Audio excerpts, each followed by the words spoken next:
Hello and welcome to this state semifinal edition of Game On the Record, brought to you by Homer 9 and Sons. Alongside Mike Bires, I'm Andrew Chiappazzi. One poll that ranks the best high school football teams in the state has Beaver Falls #1 in 3A. The other poll has Central Martinsburg at #1.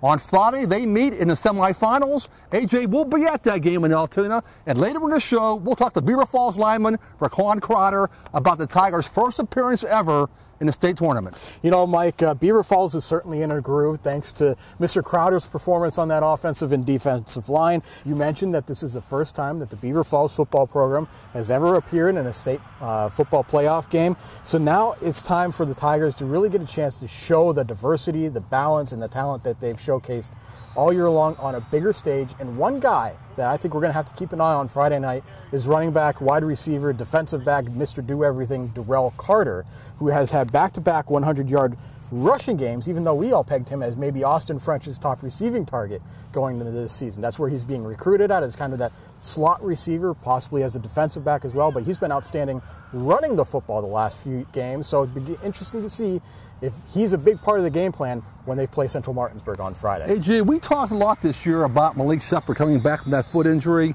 but it was a game like late in the regular season when I was here doing an interview with some of the players on the team, and I was asking Darrell Carter, I said, Darrell, you know what, like, you really haven't had a lot of chances to like make a big impact this year. Well, from that game on, he's been just dynamite.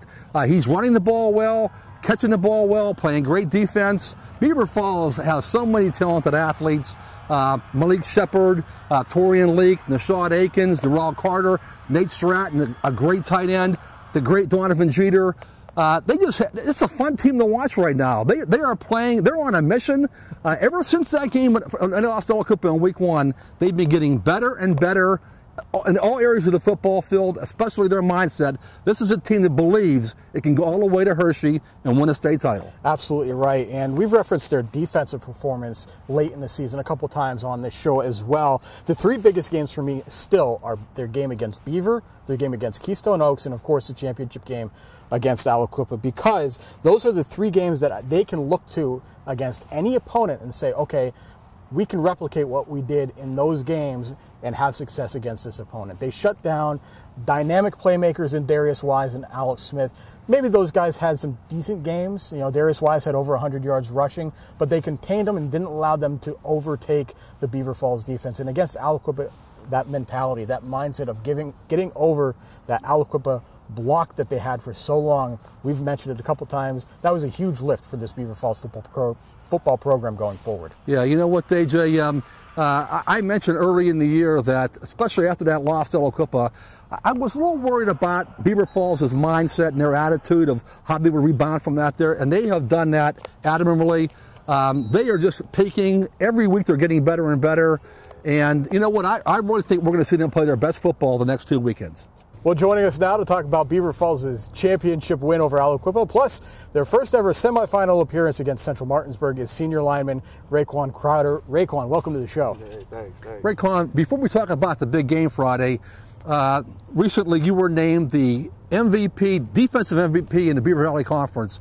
How do you feel about that? How did you hear about it? Are you surprised at all? Because there's some real good defensive players in your conference. Yeah, I was shocked when I first heard it, because like there is, like you said, a lot of defensive players that we go against and everything, but like I felt like I was up in there in the like rankings, because I knew I was doing my job and everything else. My coaches and everything else, they was telling me that I was doing good. Keep it up, keep putting pressure on people, and hey, it was a blessing. Congrats on it. Thank you.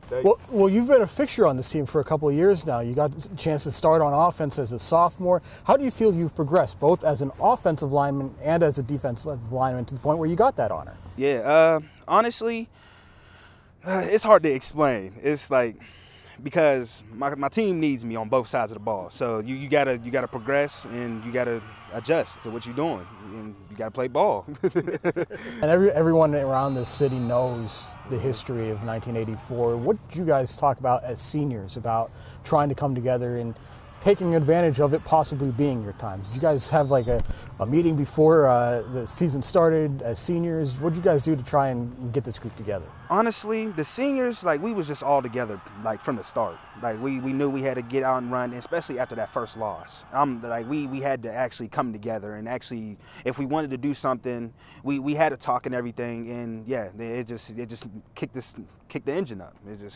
had to start. Raquan, Central Martinsburg has a great runner in Alex Hohenstein, over 2,000 yards, 40-some touchdowns. He makes their offense go. Your thoughts on him, but also the guys blocking for him. What kind of offense do they have? They have an offense. They have an offense, but honestly, if our D-line comes out there, play physical, and stay low, the offensive line can't block us. But that's how I feel. What's been the key to you guys on offense to the point where we're seeing multiple guys carry the football, and no matter who it is, they have success? So what's been the key for you guys up front in creating that kind of space for them? Just getting on the man, making a hole. It's not too much to it. It's dominate your man in front of you, or get to the linebacker second level, make the hole for the man, and our backs do the rest. Raquan, thanks for your time today. Congrats on that MVP honor in the conference, but good luck this week against Central Martinsburg. Thank you. Well, that does it for this edition of Game On the Record. You can check out anything you might have missed from us on our Facebook page. Join us at timesonline.com this weekend for stories, stats, photos, and reaction of both our semifinal state playoff games. Friday night, Beaver Falls versus Central Martinsburg, and Saturday, West Allegheny versus Harrisburg. And of course, you can always follow us on Twitter with the hashtag TimesFB and the account Times Scores for all the latest news and updates from those of us here at timesonline.com. For Mike Bires, I'm Andrew Chiappazzi. Goodbye from Beaver Falls. We'll see you soon.